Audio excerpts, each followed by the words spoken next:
Hello students, Vande Mataram.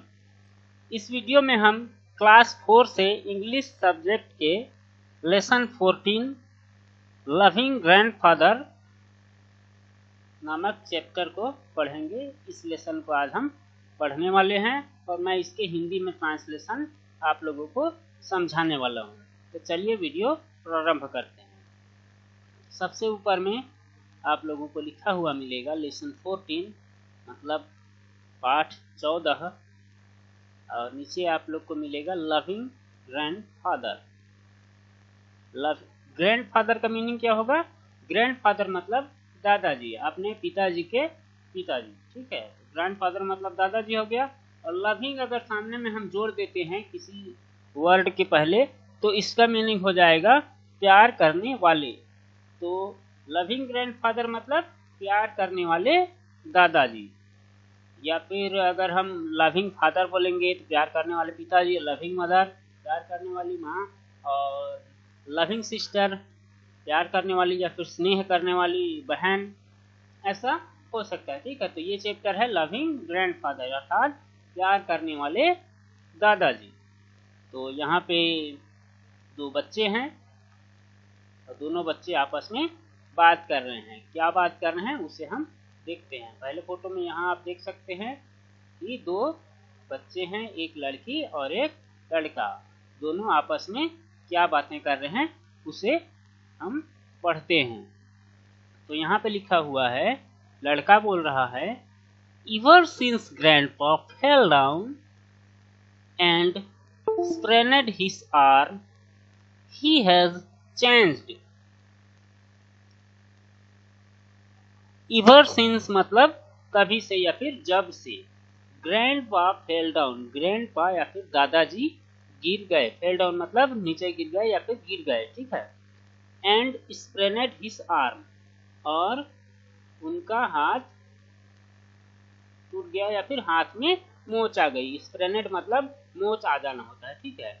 जब से उनके हाथ में मोच, जब से वह गिर गए और उनके हाथ में मोच आ गई, तब से he has changed, वे बदल गए हैं। changed मतलब बदल जाना, ठीक है। ही मतलब वह या फिर वे बोल सकते हैं। आदर्शसूचक शब्द के लिए वे यूज किया जाता है।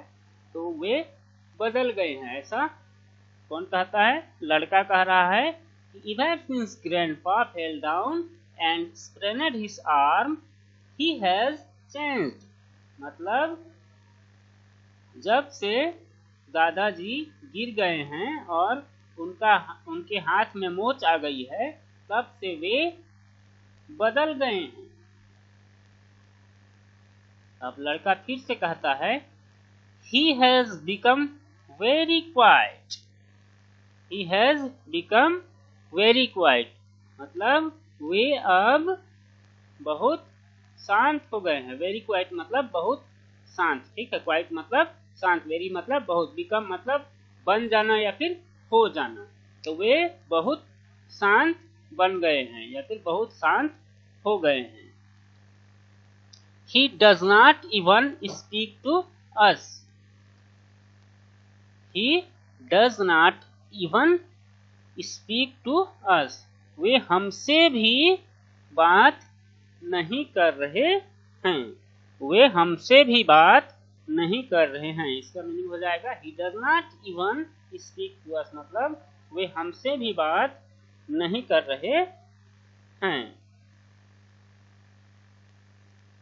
और इवन का मीनिंग होता है यहाँ तक की, ठीक है। तो इसे हम सही से अगर बोलें तो यहाँ तक कि वे हमसे भी बात नहीं कर रहे हैं। यहाँ तक कि वे हमसे भी बात नहीं कर रहे हैं, ठीक है। अब अगली लाइन में लड़की क्या बोल रही है? इधर उनके दादाजी सो रहे हैं, हमेशा सोते रहते हैं ऐसा कहा जा रहा है पहले से ही। आगे कहा जा रहा है, यहाँ पे कहा जा रहा है, ठीक है।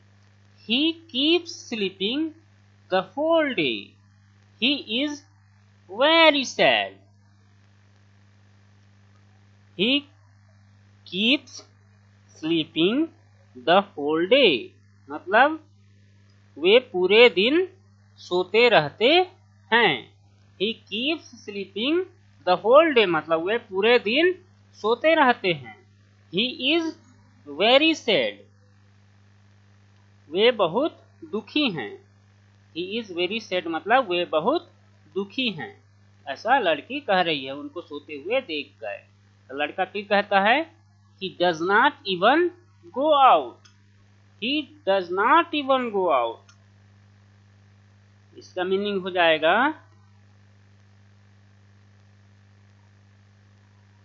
यहाँ तक कि वे बाहर भी नहीं जाते। इवन का मीनिंग पहले बताया कि यहाँ तक की होता है, तो इसका मतलब हो जाएगा he does not even go out मतलब यहाँ तक कि वे बाहर भी नहीं जाते हैं। गो आउट मतलब बाहर जाना, ठीक है। तो यहाँ तक कि वे बाहर भी नहीं जाते हैं, ऐसा लड़का कहता है। दोनों बच्चे आपस में बात करते हैं कि पहले उनके दादाजी कितने प्यारे दादाजी हुआ करते थे, उन्हें बहुत प्यार करते थे, लेकिन जब से उनका हाथ टूट गया है या फिर हाथ में मोच आ गई है, तब से वे बहुत दुखी रहते हैं और दिन भर सोते रहते हैं, यहाँ तक कि वे बाहर भी नहीं जाते हैं। ऐसा वे दोनों बात कर रहे हैं। अब देखते हैं आगे क्या बातें करते हैं। तब लड़की फिर से कहती है grandpa loved to go for walks. L यहाँ पे WALKS लिखा है, इसमें एल साइलेंट रहता है, ठीक है। वॉक्स नहीं पढ़ेंगे, वॉक्स पढ़ेंगे, ठीक। तो grandpa loved to go for walks अर्थात दादाजी को घूमने जाना अच्छा लगता है। दादाजी को घूमने जाना अच्छा लगता है। He loved to do his exercises. He loved to do his exercises मतलब उन्हें उनके व्यायाम करना भी अच्छा लगता है। His exercises मतलब उनके व्यायाम, his मतलब उनके, ठीक है। एक्सरसाइजेस मतलब व्यायाम। उन्हें उनके व्यायाम करना भी अच्छा लगता है तथा उन्हें बाहर घूमने जाना भी अच्छा लगता है। अब लड़का फिर बोल रहा है we must try to make him go for a walk with us and do some exercise in the park. We must try मतलब हमें जरूर कोशिश करना चाहिए। वी मस्ट ट्राई मतलब हमें जरूर कोशिश करना चाहिए। तो क्या करने के लिए कोशिश करना चाहिए? To make him go for a walk, उन्हें घूमने जाने के लिए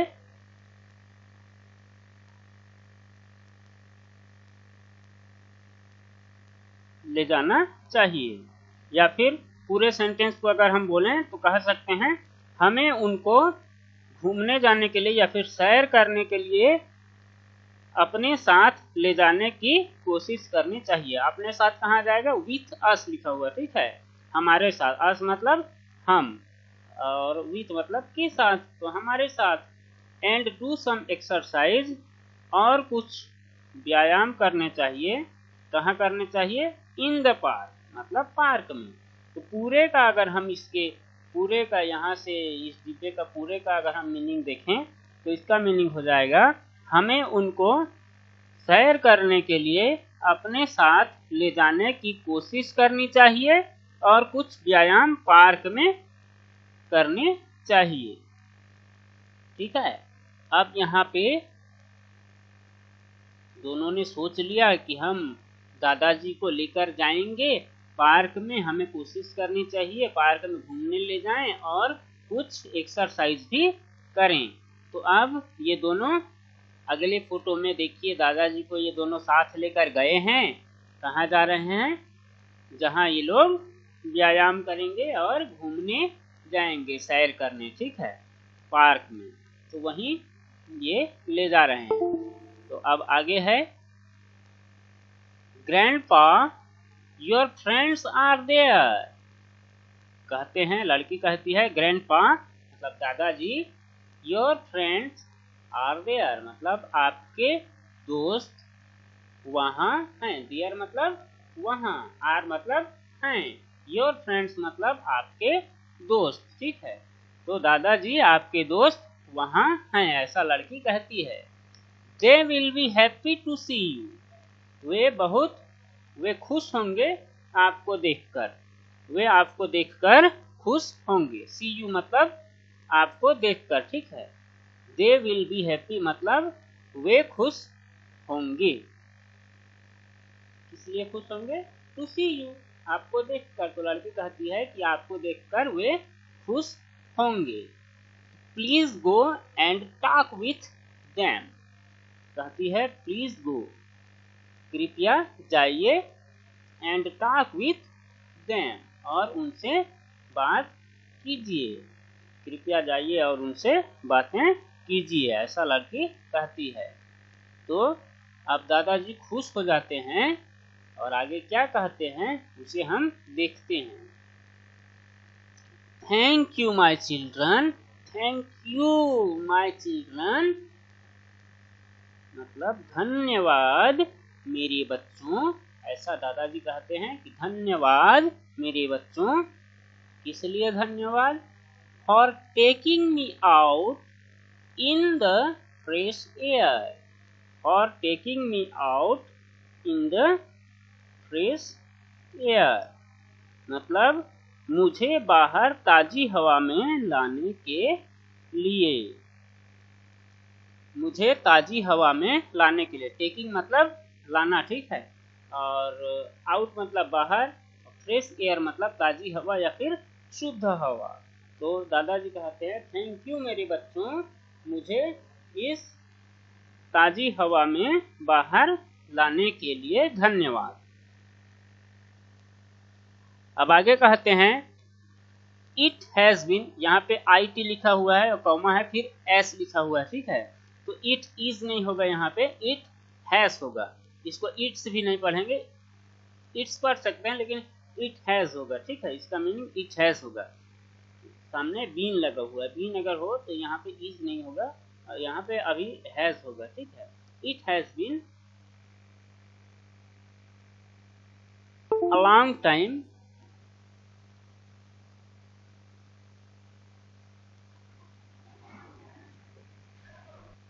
या फिर सीधा सीधा आप इसे इट्स पढ़ सकते हैं। It's been a long time I have been with my friends for a walk, और फॉर अ वॉक। तो इसका मीनिंग हो जाएगा बहुत लंबे समय से मैं अपने दोस्तों के साथ और सैर पर आया हूँ। तो ऊपर से पूरा का मीनिंग अगर हम देखें तो ये पूरे का मीनिंग हो जाएगा धन्यवाद मेरे बच्चों, thank you my children for taking me out in the fresh air, मुझे बाहर ताजी हवा में लाने के लिए, और बहुत लंबे समय से मैं अपने दोस्तों के साथ और सैर पर आया हूँ। बहुत लंबे समय से मतलब बहुत लंबे समय के बाद मैं अपने दोस्तों के साथ हूँ और सैर पर आया हूँ। ऐसा करने के लिए आप दोनों बच्चों का बहुत बहुत धन्यवाद, ऐसा दादाजी कहते हैं। और